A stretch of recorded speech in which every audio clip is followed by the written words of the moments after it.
And this is the one that everybody fucks up. I guarantee you change this one thing about your jiu-jitsu and you change nothing else, your fucking results go like this. Is your jiu-jitsu progressing at a glacial pace? It's likely because you're just showing up to a class that does handstands, cartwheels, hip escapes, 3 random moves, and then feed you to the wolves for some shit rounds where you leave the session and don't think about jiu-jitsu until the class either the next day or the day after. Basically, a fucking recipe for disaster. But you're in luck.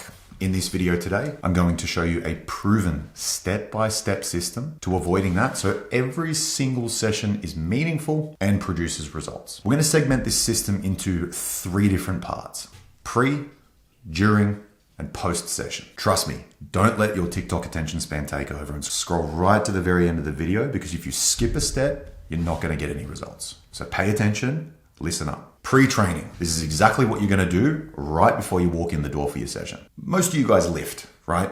Or at least you should, especially if you want to be decent at jiu-jitsu and avoid injuries. When I was a PT, I would go around and I would talk to all of the different people that were on the gym floor. And I'm very observant. I would learn their names and all these different bits and pieces about them, obviously so I could take their money and get them better results. I was completely honest to the fact. I would even tell this one guy, I'm like, I'm going to get your money eventually because I know you're not going anywhere. I watch you every week do the same shit day in, day out, never get better. And it kind of pissed him off enough to start working with me, and it worked. It was great. The thing is that they were coming in and just going through the motions with no plan. And I literally watched people 3 consecutive years go. I could plan out their session and tell it to you as they were about to do it. This guy was going to go to the lat pull down, then he was going to go to the chest press, then he was going to go to the leg extension, and then to the hamstring curl and get the fuck out of there. That's all he did 3 days a week for 3 years, and he never changed the weights. How do you expect you're going to gain progress from that? The answer is you're fucking not. So don't fall for the same trap that these people were falling for, because as soon as they jumped on my 8-week program, they got more results in 8 weeks than they did in the previous 3 years. And it wasn't because I was some magician in the weight room, is that I had a plan for them to follow that progressively overloaded every single session, that forced them to get stronger, gain muscle mass, and lose weight. And that was it. There's no magic. So when you go to your jiu-jitsu session and you're not programming your training, you're just flapping about and doing whatever the fuck happens in each session, you're not going to get a result. Plan your training. Put a program together. It doesn't matter how shit it is in the beginning, how unfocused it is in the beginning. It's going to be. But as long as you have a desired outcome you're trying to go towards and you're actually preparing a plan to implement, you're going to be much better off than no plan at all. If you want it done for you completely with an actually proven system, then hit the link below, because I also still want your money, because I know I can get you better results. But anyway, that's beside the point. Let's jump in to number 2, during your session. During your session, you have to be paying active attention. I know so many people that don't do this. They're looking off into the corner, watching. We got TVs in the gym that play UFC fights. And if there's been a main grappling tournament on the weekend, it'll be on the TV because my coach Luke wants to watch it and have it in the gym just for some ambience, you know what I mean? And the guys are just watching it while they should be watching the drilling. And they're not paying attention, so they don't go anywhere. They don't get any better. And I remember I was doing a virtual Tony Robbins seminar. I was drinking the Tony Robbins Kool-Aid for a little bit there because he says some good shit, and it's empowering, and it's motivating, and it gets you fired up. But the thing that I noticed he was doing with his crowd, even virtually over Zoom, which was very impressive, he would say a question, and then he would ask yes or yes. And then the crowd would respond with yes, actively engaging them and pulling them into listening properly. The way that I want you guys to implement this within your jiu-jitsu sessions is pay active attention. I don't care if you have to re-say the technique that your coach just showed you. I don't care if you have to speak it out loud. Some of the guys in my gym do that. They narrate their way through it. But as long as you're paying active attention, whether just mentally or verbally or visually, like you're trying to see yourself do the move as you're going through it, I guarantee that if you can just focus attentively and pay active attention, you're going to get way more from the session than if you were just fart-assing around, not really paying attention, just like you and I were at school. When I was getting taught biology and chemistry, I'm sitting there drawing that little S shape that everybody drew with the 3 lines up top and the 3 lines down the bottom, and you connect them all and then you make that little S logo. I wasn't paying attention to mitochondria being the powerhouse of the cell. Could give less of a fuck about that. But that's why I got like 50s and 40s in biology and chemistry. Had I been paying active attention, maybe I would have got a 55. You never know. Beside the point. And that leads me into the final segment of this system, post-training. And this is the one that everybody fucks up. I guarantee you change this one thing about your jiu-jitsu and you change nothing else.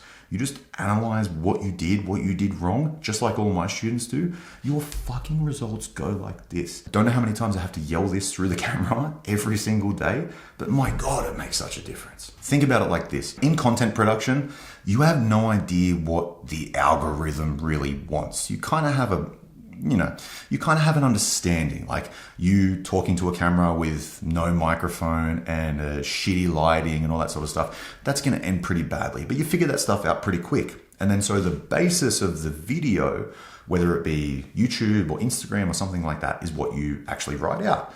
And so when you create those videos, you think this one's going to be a banger and you post it and it flops.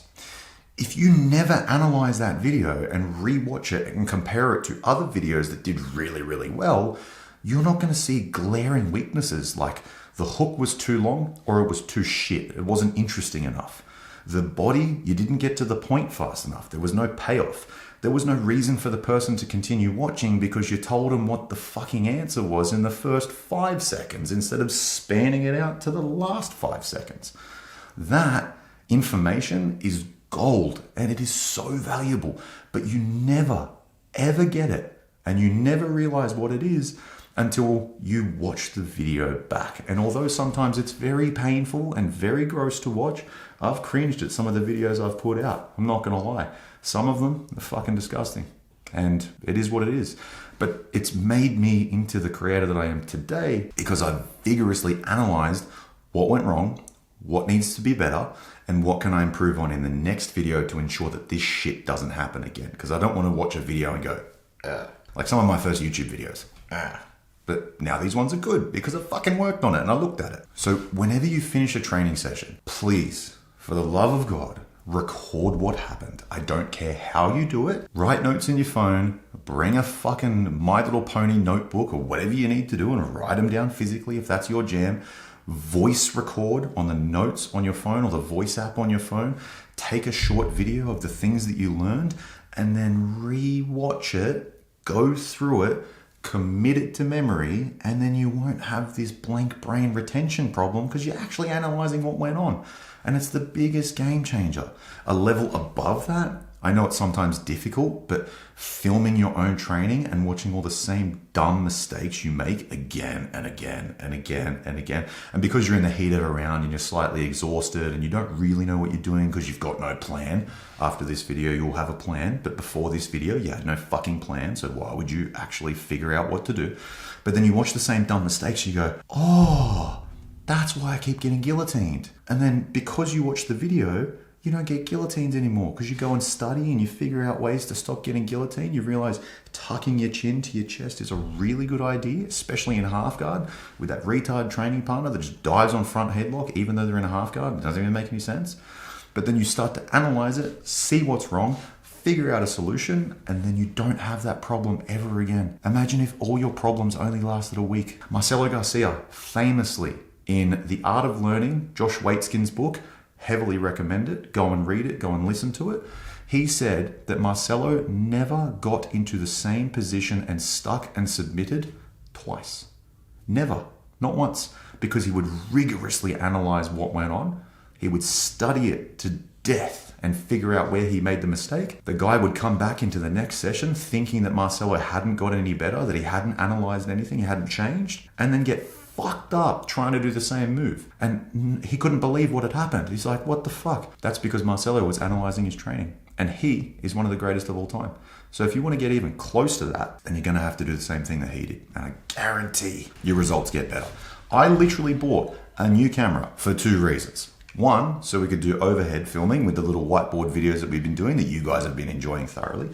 And 2, so I can film way more of my rounds. And look, because I don't trust my teammates with my actual expensive camera, they push buttons and shit that just changes the fucking filters and it just looks like shit. This is really easy. You just open it, you flip it sideways, and then it turns on and then you film. So I'm gonna be filming shitloads more of my training rounds so I can see the dumb mistakes that I'm making. Because even though you guys think like the high level guys don't make dumb mistakes all the time, I tell you for free, we fucking do. And so I'm prepared to stop making those stupid mistakes, even though I make much fewer of them than I have in the past, by rigorously analyzing my footage. I'm also going to be breaking down my training footage for the boys in the group because they're fascinated by what I get done in training, which is another great way to force me to do it because now I'm accountable to it. So if you can find a way to be accountable to somebody else and do it together, you guys can film your round together, analyze what you're both doing wrong and what you're both doing well, you're going to get better. Mind blown. So there you go. There's the step-by-step proven system that I use every single fucking day to get better at jiu-jitsu. And all it takes is a little bit of planning, paying some attention, and analyzing what went wrong. So now you can build confidence in your skills and guarantee that every session ends in a result instead of frustration, chaos, and thinking about quitting. And if you want to guarantee that you're not falling into these 7 progress killers, then I recommend that you watch this video right here so you can avoid all the same mistakes that I have made during my training career. Hopefully you enjoy. See you in the next one. This fucking cough won't go away. Leave me. Go away.